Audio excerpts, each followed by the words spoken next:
بە شێوەیەکی گشتی لە سەرانسەری جیهانی ڕۆژی 17 گشت ساڵێک دانراوە بۆ یادی قوربانیەکانی هاتوچۆ خەملاندنی زەرەرە مادی و گیانەکانی ڕووداوەکانی هاتوچۆوە ئاگادارکردنەوە و وشارکردنەوەی هاوڵاتیان لە گۆتاڕۆ و ئاسارەکانی ڕووداوی هاتوچۆ لە ئەنجامی زۆربوونی ڕووداوەکانی هاتوچۆ زۆربوونی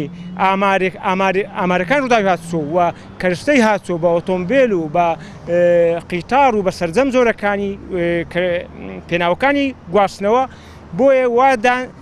هەستان وا کرد دەبێت پێشی قانونێکدا بدرێت نظامێکدا بدرێت ڕێکاری یاسایی هەبێ بۆ تەنزیمکردن و بۆ کەمکردنەوەی قوربانیەکان ئێمە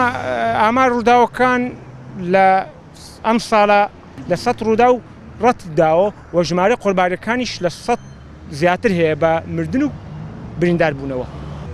قوربانیەکان ئەوانەی مەترسیدارن زۆرینەی لە ڕێگەی هامڵتۆن بووە لە سپیلێک بگرێتە دەواازەی حاجی ئۆمەران کە بە ڕێگای هامڵتۆن ناسراوە. هۆکارەکان ناوچەیەکی سەختی جوگرافیە لە ڕووی بەرزی و نزمی و بوونیلۆفە و پێچ کە ناوچەی شاخاویە و زۆربەی ئەم ڕێگاش لە پار ڕێگاکە